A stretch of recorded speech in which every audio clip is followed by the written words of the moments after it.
चलिए, हम आपको बताने की ज़रूरत नहीं है कि पुष्पा फिल्म के जो डायलॉग है वो अपने देश से लेके बाहर तक के आज चर्चे पे है।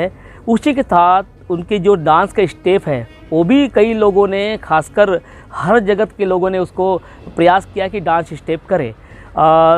चाहे वो प्लेयर्स हो और कुछ और भी लोग, आम व्यक्ति, उन्होंने भी किया। खासकर उनके जो संगीत है, जो गाने हैं, उसको भी मैच करने का प्रयास किया है कि वो गा सके।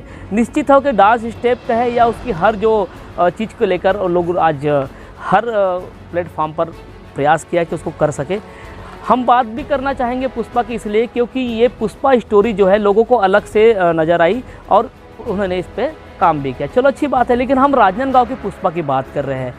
उस राजनांदगांव की पुष्पा की बात हम करें उसके पहले हम ये भी बता दें कि इस पिक्चर को जो मतलब निर्देशन किया है सुकुमार ने, इसके एक्टर है रश्मिका मंदाना और अल्लू अर्जुन, रश्मिका, और साथ में एक्टर और डायरेक्टर का नाम इसलिए ले रहे हैं कि कई बार हमने देखा है कि बहुत सारे एक्टर ऐसे हैं जो लोगों की मदद करते हैं। निश्चित तौर पे है कि हमारी पहचान अल्लू और रश्मिका तक नहीं है, ना ही उसके डायरेक्टर तक है, लेकिन फिर भी सोशल एरिया में आने के बाद कुछ एक्टर्स हैं, कुछ क्रिकेटर्स हैं और बहुत सारे खिलाड़ी हैं जो लोगों की मदद करते हैं।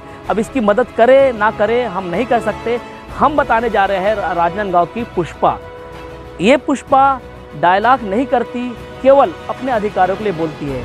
वो जो रियल लाइफ और रील लाइफ में अंतर है कि रियल लाइफ में पुष्पा डायलॉग करते हैं, मैं झुकूंगा नहीं, लेकिन ये पुष्पा जो है केवल अपनी बातों को कहने के लिए दर दर दरवाजे खटखटा रही है। वो न्यायालय के शरण में भी जा गई है, वो एसपी कार्यालय भी जा रही है, थाने में जा रही है, उसके बाद जिला विधिक सेवा प्राधिकरण में भी गई है। खासकर अपने अधिकारों के लिए अपने ससुराल के गेट में ही बैठ गई थी। सुबह से लेकर शाम तक जब पुष्पा बैठी तो हम भी कहीं ना कहीं दोपहर में और शाम के बाद 8:45 बजे तक 3 बार गए थे उसकी कवरेज को, मतलब कवरेज करने के दौरान रन भी की उनके कवरेज को। लेकिन हमने ये खबर आज स्टोरी बनाकर आपको पहुंचा रहे हैं कि पुष्पा निश्चित तौर पे ये कहती है कि मैं भी झुकूंगी नहीं। तो क्या कहती पुष्पा, उसे देखे और देखने के बाद हमको बताना कि ये पुष्पा और उस पुष्पा में अंतर क्या है। वो पुष्पा रियल लाइफ नहीं है, उन्होंने अपनी एक्टिंग के, दमदार एक्टिंग के जरिए लोगों तक अपना सिक्का बनवा लिया है और निश्चित है कि अब वो इसके डायलॉग सिर चढ़ के बोल रहे हैं। लेकिन इसकी जो बार बार गुहार है वो किसी के नज़र में नहीं आई, हम आप तक पहुंचा रहे हैं। अमूमन हर बेटियों की इच्छा होती है कि उनकी डोलियां अपने पिता के आंगन से ही निकले। अगर बचपन में ही किसी बेटी को अपने ही आंगन से अपने पिता की अर्थी को कांधा देना पड़े तो हमें देखना बहुत सहज होता है, लेकिन उस बेटी की मनोदशा को समझना बहुत ही मुश्किल होगा। अपने पिता के अर्थी को कांधा देने वाली कोई और नहीं बल्कि पुष्पा की ही बेटी है। शहर के तुलसीपुर मेन रोड स्थित मनोहर लाल डोंगरे की पुत्री पुष्पा डोंगरे का अफेयर सिंधी कॉलोनी लालबाग गली नंबर 3 गोवर्धन के पुत्र दीपक लालवानी से हो गया। इसी बीच उन्होंने जीने मरने की कस्में खाई और प्यार परवान चढ़ने के बाद दोनों ने आर्य समाज में जाकर शादी भी की। लगभग इनके विवाह को 12 साल हो चुके थे। इसी दरमियान इनकी पुत्री भी लगभग अब 9 साल की होने जा रही है। पुष्पा की बेटी अपने पिता के अर्थी को कांधा देने के बाद अपने पिता की राख को विसर्जन भी करने नदी पर पहुंची थी।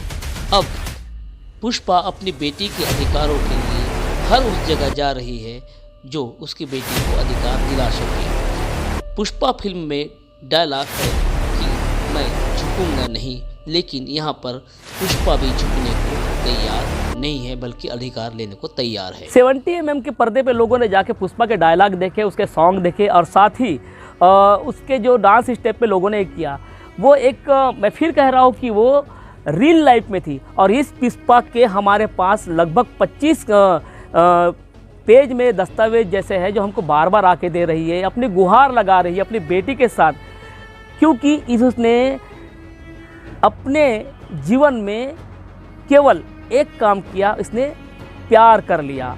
प्यार परवान भी चढ़ा। हम भी कहते हैं कि प्यार करना गुनाह नहीं, लेकिन प्यार करके ऐसे पछताना, ऐसा लग रहा है पुष्पा को कि उसने गुनाह कर लिया हो।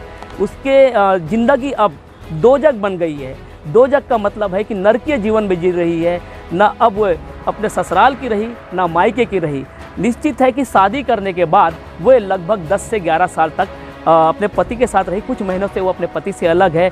पति के जो पक्ष वाले हैं, यानी उसके पति के मतलब पुष्पा के पति के जो पिता है, उसने उसे शादी के 1 साल बाद ही बेदखल कर दिया अपने जायदाद से। वे रहने के बाद अपना घर परिवार चला रही थी, लेकिन कुछ ऐसा हुआ कि पुष्पा का पति इस दुनिया से चले गया और चले जाने के बाद उसके परिवार वालों ने, जो पुष्पा के पति के परिवार वालों ने उसे लाके उसकी डेड बॉडी दे दी, कफन दफन भी आप करो। हालांकि शरीक वो भी हुए थे।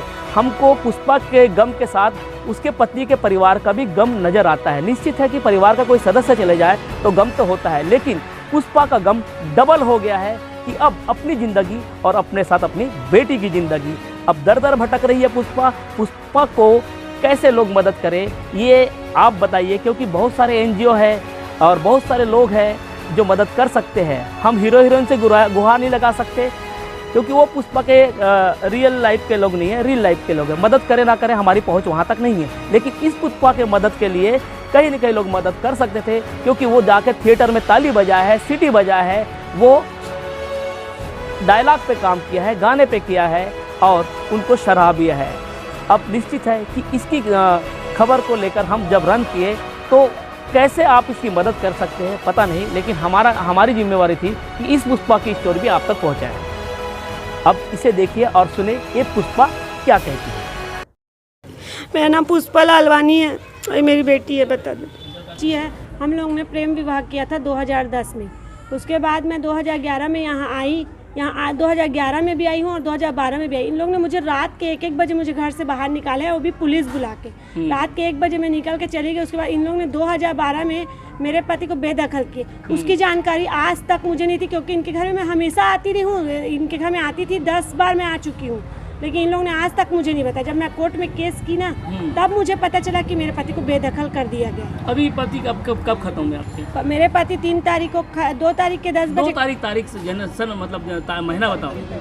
क्या बोलते हैं 2 जनवरी के ख़त्म हुए मेरे पति रात के 11 बजे। और इन लोगों ने मुझे तीन खत्म हुआ तब आपको मालूम था आपके पति कहाँ है, कहाँ कैसे? नहीं, मुझे कुछ नहीं पता था। अच्छा। लेकिन इन लोग सुबह मेरे घर आए और मुझे बोले पैसा ले लो और तू क्रियाक्रम वगैरह कर। अच्छा, डेड बॉडी आपको सौंप दी है? सौंपे नहीं, वहाँ रखे बोले पेंडी में, और इसका तू क्रियाक्रम वगैरह कर दे। हम लोग कैसे कोई लेना देना नहीं, तो मैं बोली नहीं करूँगी, मैं पैसा भी नहीं चाहिए ऐसे करके। तो कर दे करके बोले, तो मैं बोली ठीक है। फिर डेड बॉडी देख के आई हूँ जस्ट मैं, और मेरे घर में ला के बॉडी को रख दिया। उसके बाद मैं यहाँ आई कि मेरे पति का अंतिम संस्कार उसके घर से होना चाहिए, ना कि वहाँ से। और अभी 10 महीने से वो ना अलग था, यहीं कहीं रहता था, मुझे पता नहीं है। और फिर भी इनने क्या किया, इन्हें बोले कि नहीं हमारे से कोई रिश्ता नहीं है। जब उन लोग खाना देते थे, इन हॉस्पिटल ले गए, तो मुझे क्यों नहीं बताया गया। और 2 तारीख के सुबह 10 साढ़े 10 बजे मेरी बच्ची ने अपने पापा से बात की। तो अब अभी क्या चाहते हैं? मैं इस घर में रहना चाहती हूँ। क्या नाम है आपके पति जो खत्म हो गए? दीपक लालवानी है मेरे पति। क्या करते क्या थे वो ट्रांसपोर्ट का काम करते थे। तो कैसे खत्म, कुछ बीमारी वगैरह कुछ? अब मेरे को पता नहीं सर, वैसे भी इन लोगों के यहाँ थे 8-10 महीने से, तो ये बोलते 6 बार भर्ती किए। 10 साल से मेरे साथ थे, मैंने तो 1 बार भी भर्ती। इन लोग कुछ बोलते ही नहीं थे, ठीक है तेरा सब कुछ कर देंगे, तो कोई दे देंगे, ऐसे करके बोलते थे बार बार। अभी चले जा तू, ऐसे करके बार बार यही बोल के बोलते। इंटर कास्ट मैरिज हुई थी तो उसमें कुछ जाति को लेके बातें होती थी? जाते के लिए इनके भैया एक बार बोले थे कि ये तू अलग कास्ट की है, तेरे कास्ट की लड़की को हम नहीं अपनाएंगे, ऐसे करके फ़ोन में बोले थे। अब रिकॉर्डिंग नहीं हुई है, बहुत दिन हो गए, बहुत बार बोले हैं। तो अभी ऐसा आपको लगता है कि उसी की वजह से आपको अंदर नहीं आने रहा है? हाँ, कास्ट की वजह से मुझे नहीं अपनाया जा रहा है, मुझे पूरा पता है। और इस औरत की बच्ची को हम कभी नहीं अपनाएंगे बोलते हैं ये। तो बच्ची तो उनकी है, तो उनको नहीं लगता ना ये उनकी बच्ची है, उनको सिर्फ लगता है ये सिर्फ मेरी बच्ची है। पुष्पा अपने बातों पे अपने अधिकारों के लिए फिर कह रही है कि मैं झुकूंगी नहीं, अपने अधिकारों के लिए लड़ती रहूंगी। ये डायलॉग नहीं है, ये पुष्पा की आप बीती है। पुष्पा के साथ उसकी बच्ची भी है। अब संक्रमण काल चला आ रहा है, उसके बावजूद भी लगातार बिना पैसे से और बिना कुछ साधन के वो भटक रही है, वो लगातार आप तक पहुंच रही है। हम इस खबर पे बने थे, लेकिन हमने सोचा कि बीच में दोनों परिवार के डायलॉग होंगे, लेकिन हमको नहीं समझ में आता कि डायलॉग हो रहे हैं या नहीं हो रहे। तो ये बातें आप तक पहुंचा रहे हैं कि इस स्टोरी को भी देखें। पुष्पा पर्दे में देख ली, अब रियल की पुष्पा राजनांदगांव में भी देखे और उसकी बच्ची को भी देखे। इस खबर के साथ लगातार बने रहा मेरे साथ सौरभ ताम्रकर जो हमारे सहयोगी है, और अंकित श्रीवास्तव भी लगातार इस खबर में बना रहा। तमाम जगह हम गए, तमाम उनकी बातें सुनी और अब ये बातें आप तक पहुंचा रहे हैं और मैं अखिलेश।